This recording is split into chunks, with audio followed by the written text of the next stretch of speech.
guys, good day, good day. It's another day and another video. Anyway guys, grabe. Congrats. Kagahapon guys, no, February 1. Grabe, bumaba yung Bitcoin, no. Umabot siya hanggang 97,000.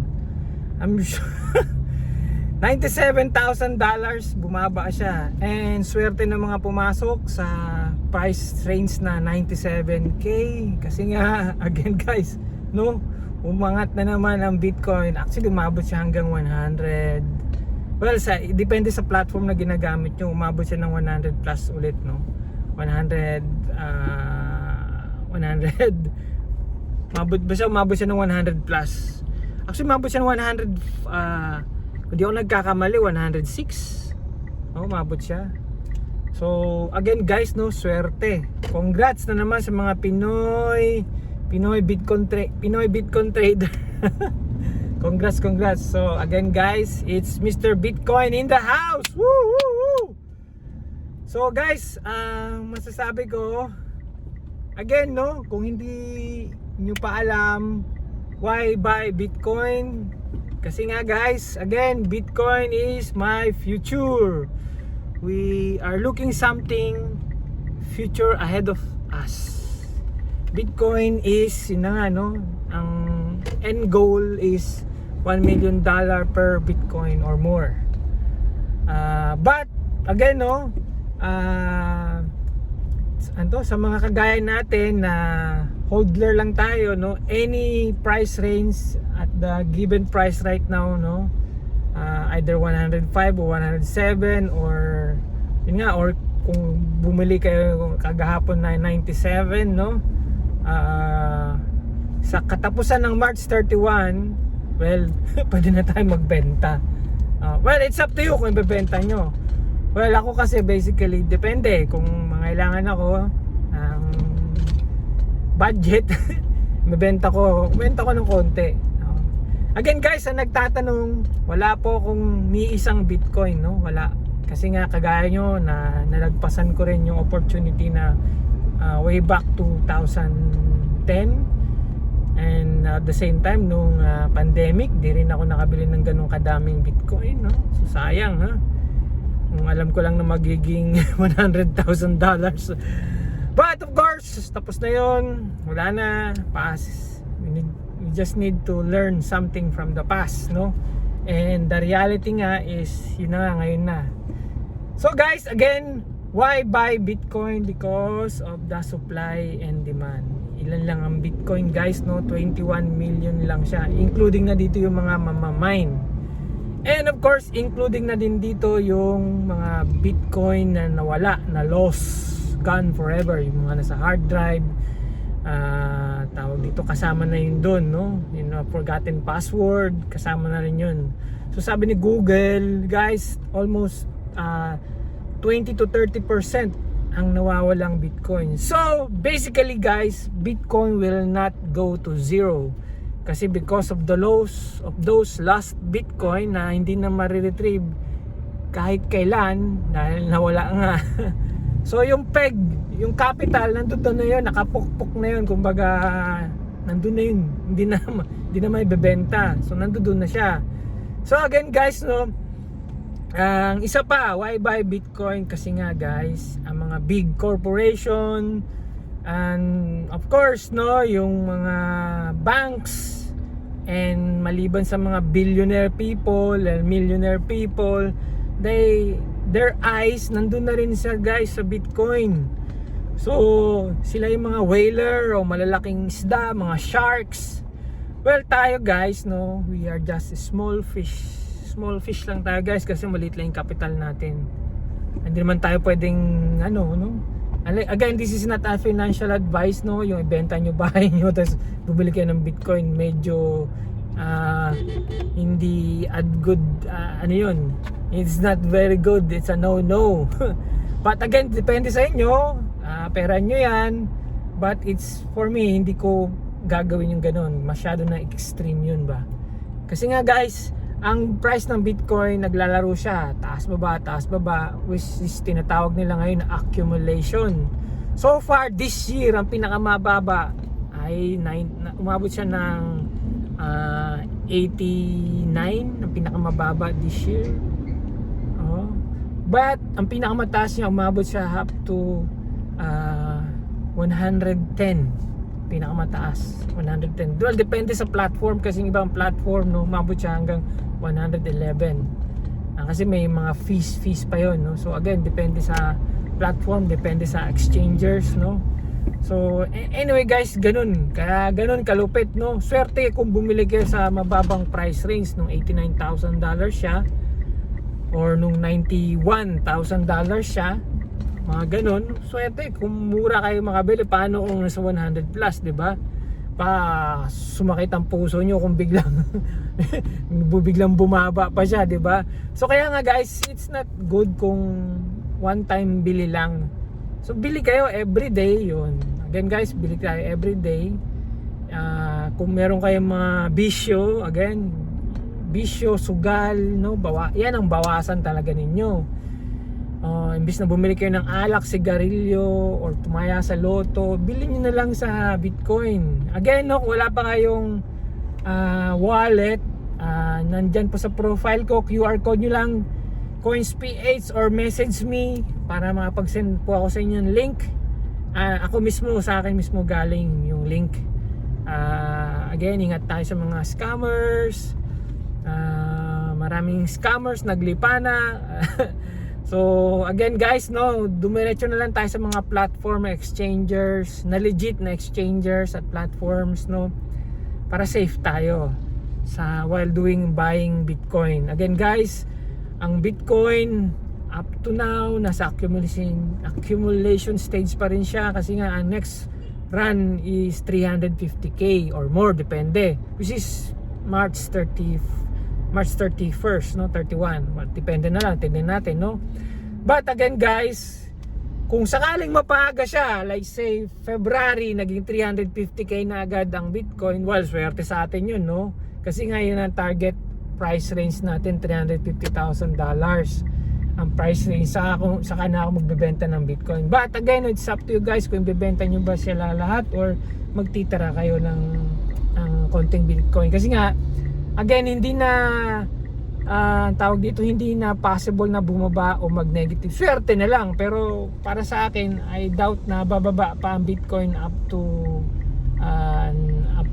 siguro this year. I'm not sure if Bitcoin price is going to this year na 2025 aabot pa siya ng 87. Parang malabo. I don't know but it's only me.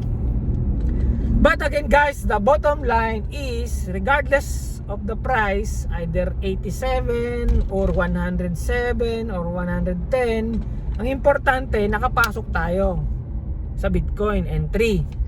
Kasi nga hindi naman tayo trader, hindi naman tayo professional trader, nagte-trade at exit, no, hindi naman tayo ganun. So we just buy Bitcoin and then mag-wait na tayo na tumaas ang price. O tinatawag na spot trading. Yun lang ginagawa natin. Tawag dito, binibilin lang tayo ng Bitcoin and then we just wait for the right time or many days or even months, which is March ang target natin. So depende na. It's up to you guys, no? Pero ang masasabi ko guys, now is the best time to buy the Bitcoin kasi mamaya mapag-iwanan, di ba? May iwanan kayo sa price range na ganyan. So again guys, para sa atin, no, una, wag niyo muna akong sisisihin kung ang price range ay tumaas at bumaba. Depende nga yan kasi sa inyo guys.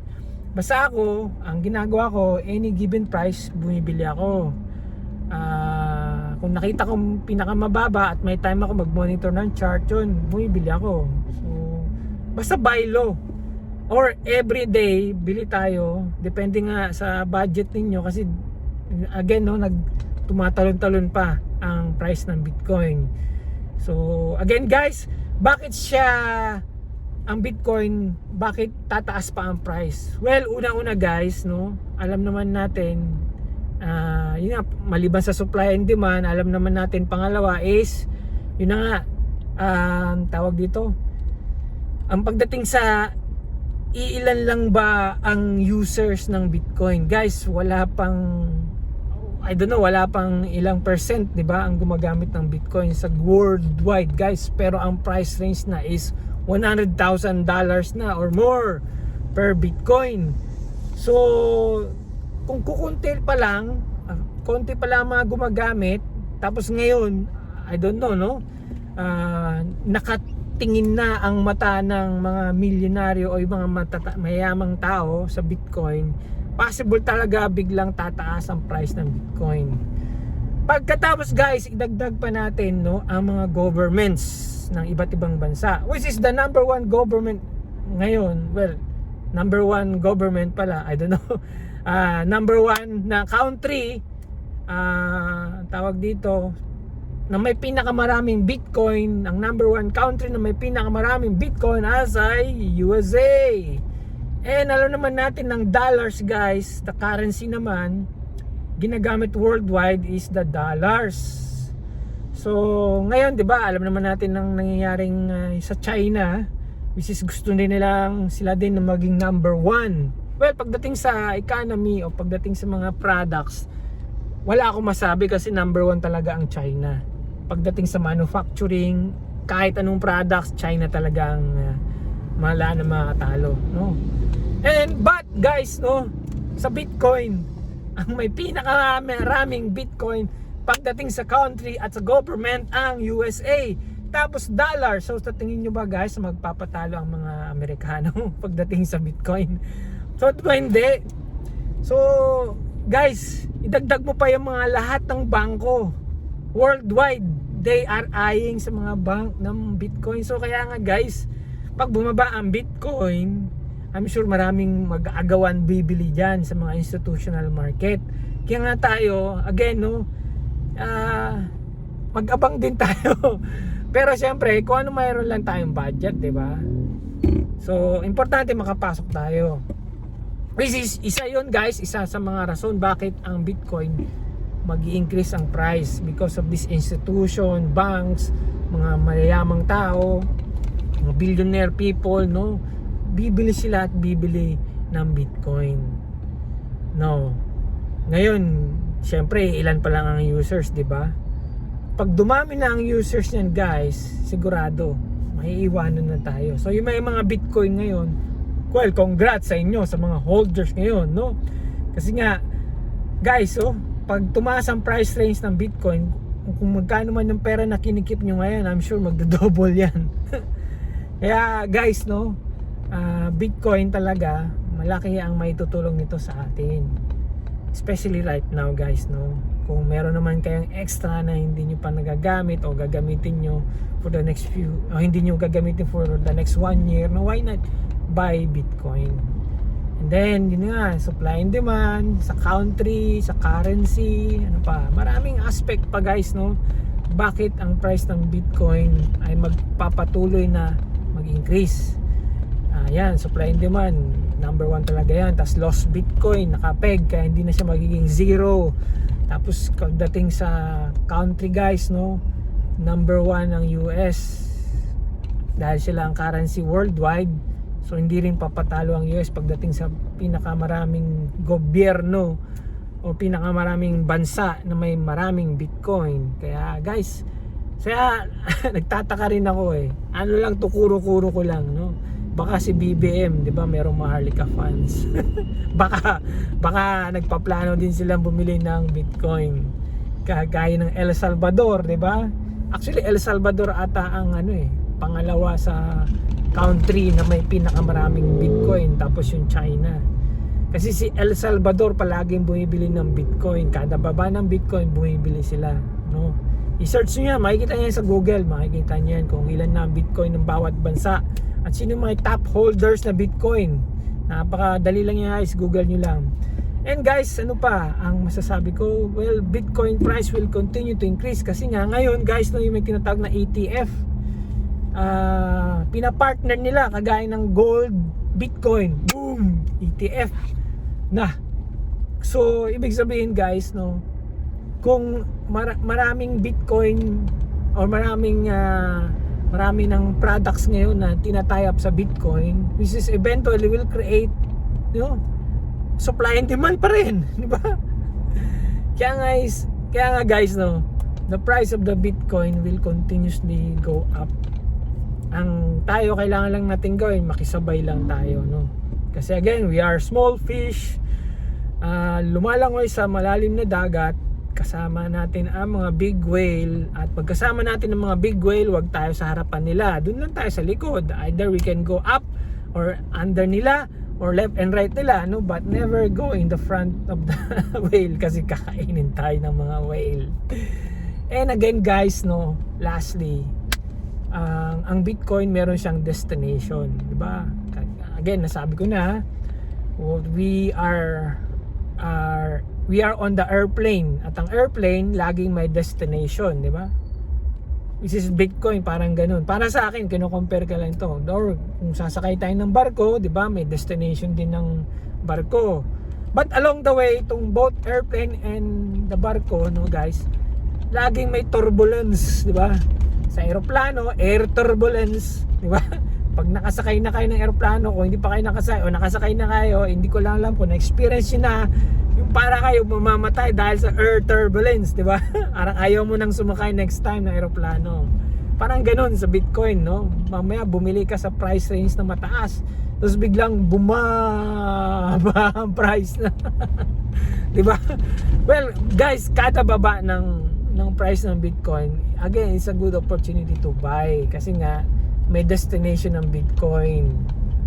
May destination sa guys, so hindi lang natin alam na baka sinasabi nila $1 million per Bitcoin or more possible na mangyari because nga sa maraming factors, no.